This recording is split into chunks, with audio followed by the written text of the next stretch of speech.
Okay, hey, I'm Oz, movies with an aspie. And before we get into that, the new movie, uh, one of the other films I did about time, the model that the lead character liked was not Twiggy, it's Kate Moss. Yeah, so my brain had Kate Moss, my mouth said Twiggy. Yeah, right.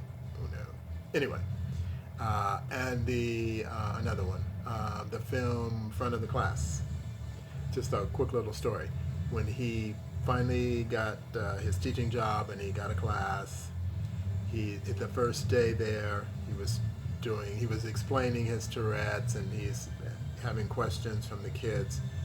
One of the kids asked him, "Is there anything that you cannot do?" And he says, "Yeah, well, there's one thing, but I can't tell you."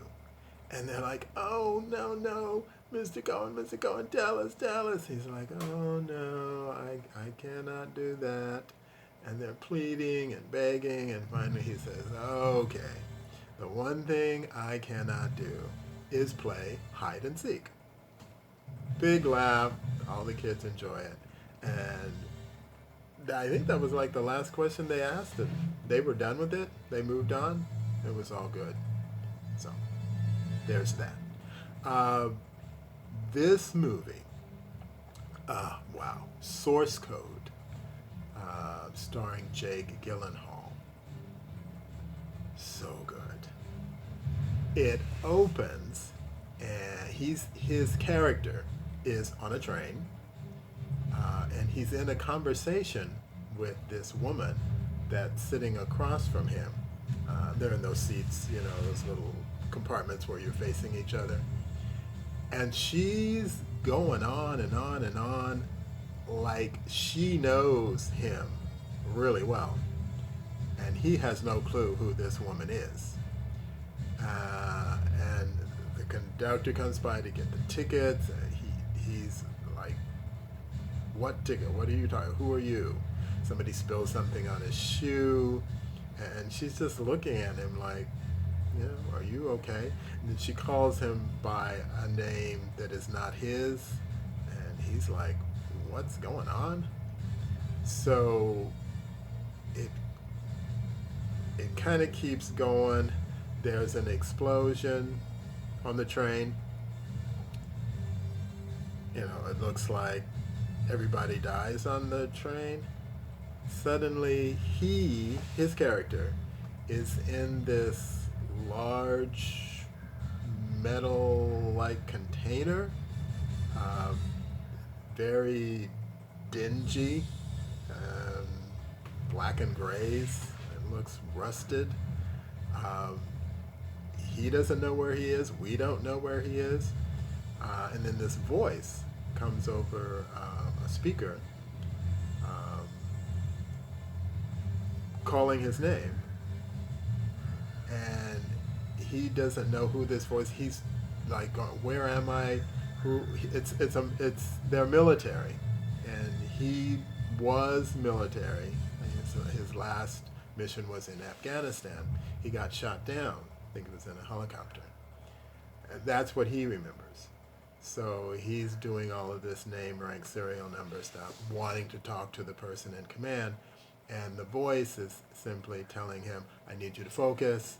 We're gonna put you back in soon. I need you to get ready."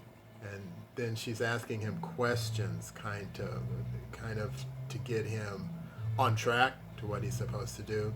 And eventually he answers the question, and he's back on the train. And he still doesn't know what's going on. And again, there's an explosion, and he's back in this container thing. Eventually, we get to what's happening. He's part. He was in a terrible accident in Afghanistan, and he's dead. His body got blown away. but somehow his brain is still active. I don't know if they're doing it because for this special operation, if they're keeping him alive. So what's happening is there is a bomb on this train, obviously, because it keeps exploding.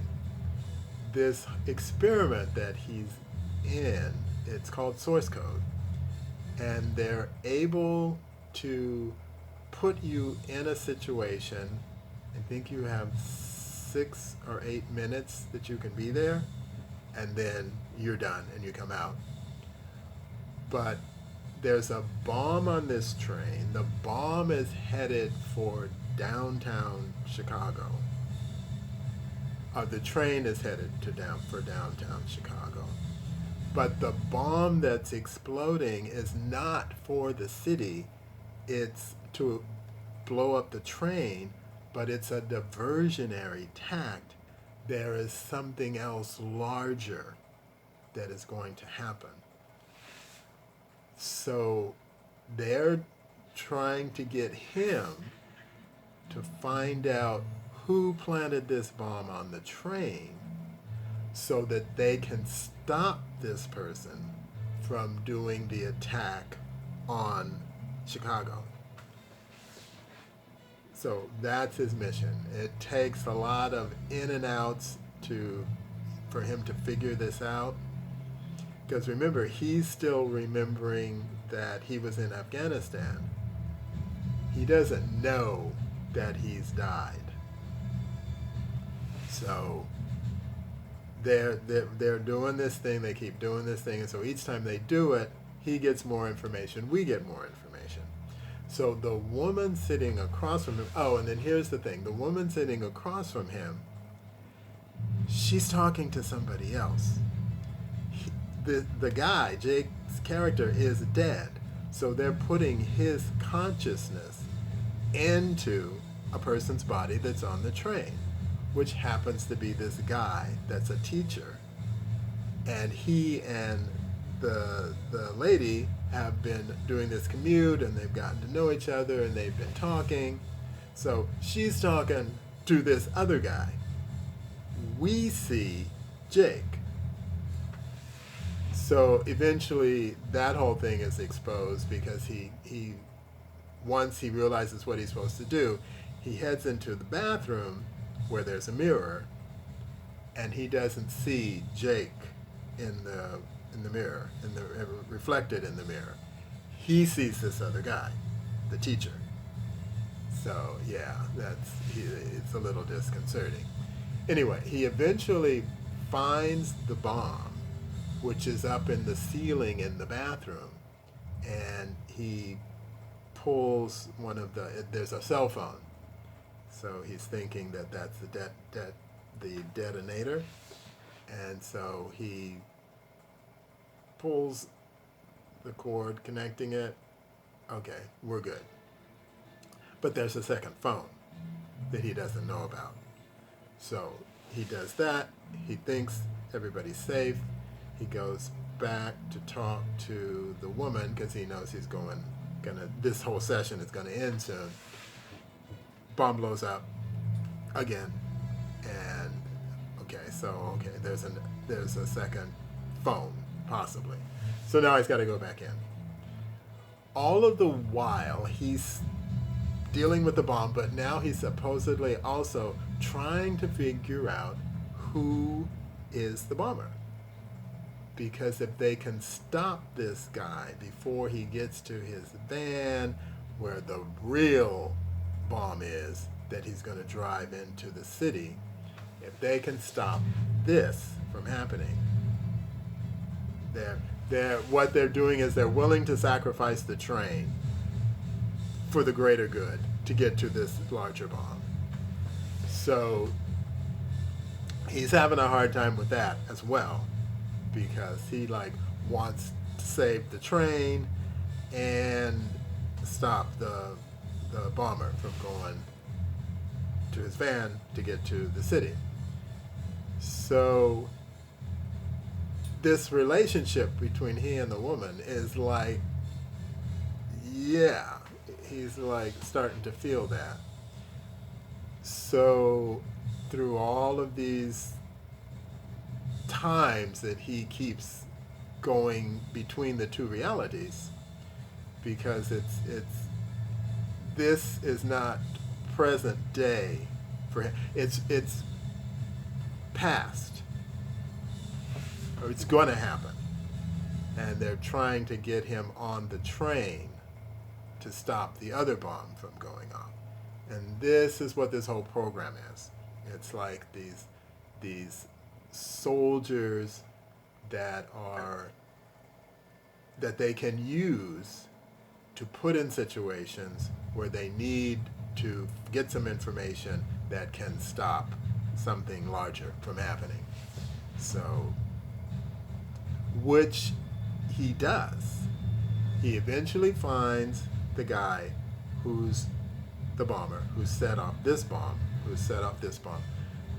and is able to relay that information back to them so that they can catch him. But for lack of a better word, his girlfriend follows him to where, because the guy's parked his van in a parking lot, and he gets off the train, and the guy, Jake's character, follows him while the girlfriend follows Jake. So the guy is showing Jake's character this huge bomb he has put together in the van. But then the girlfriend comes in, and she gets shot and killed, and the guy shoots Jake's character as well, and he's there dying. But he has relayed the information because he wasn't supposed to go after him. They just needed to know who he was. But he took it upon himself to do that. So all of this transpires. So out again, he comes out again. And this time he's pleading with the voice that he's talking to. They've kind of gotten a relationship going too, because, just doing it. Repetition. So he wants her to send him back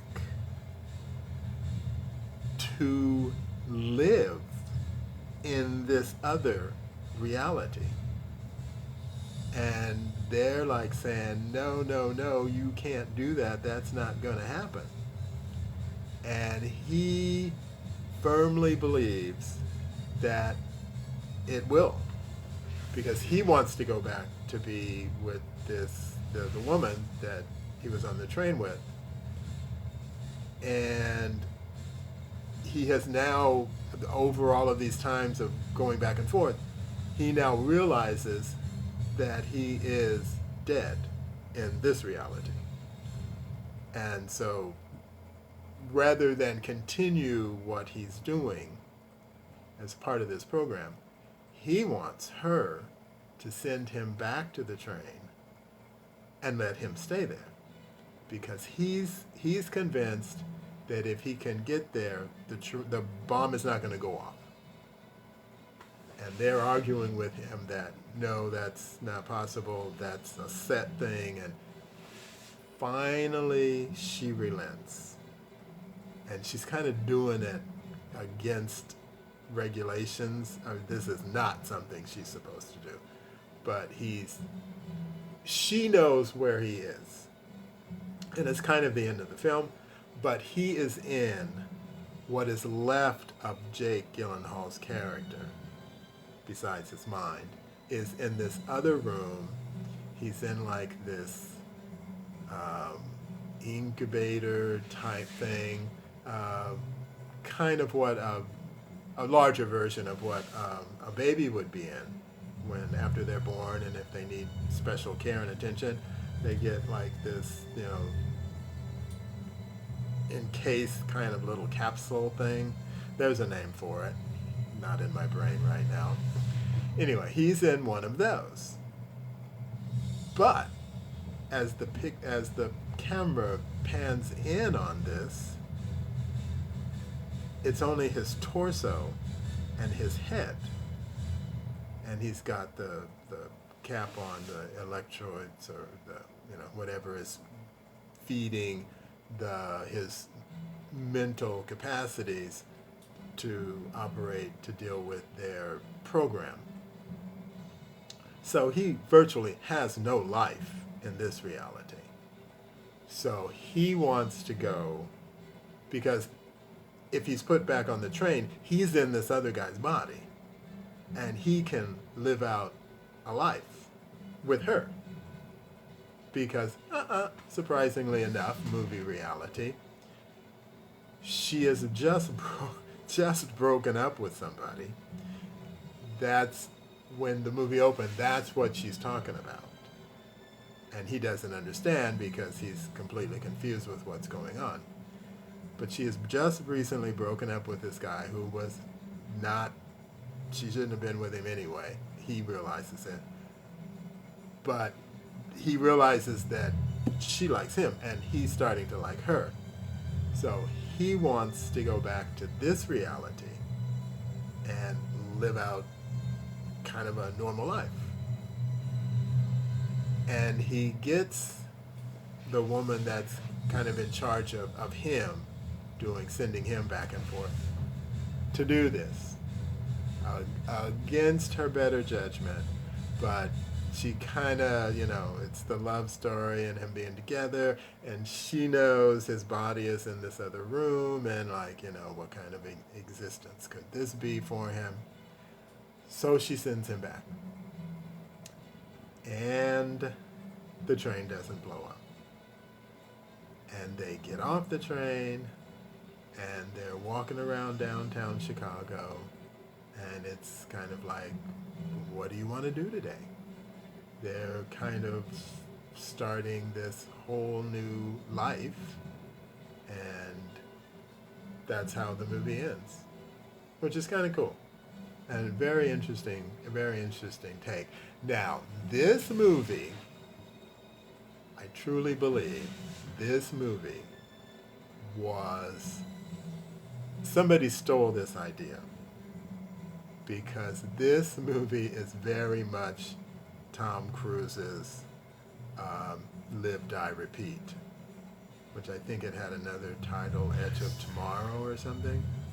I mean, this is the same film. And I'm going to say right here, Tom did it with Oblivion, because Oblivion is Moon. I don't know if you know the film Moon with Sam Rockwell. Brilliant film. Oblivion is Moon. But, big budget type thing, which is the same with Source Code here. Live, Die, Repeat is big budget. But Source Code is a very well done film. It is really good.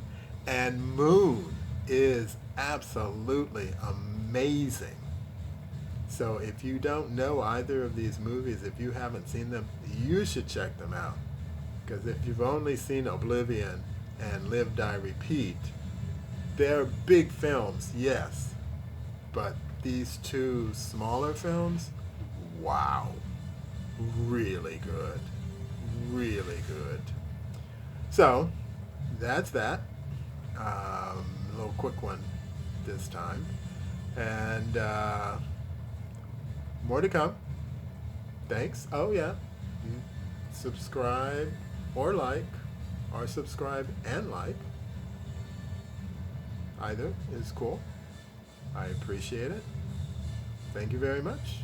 See you next time.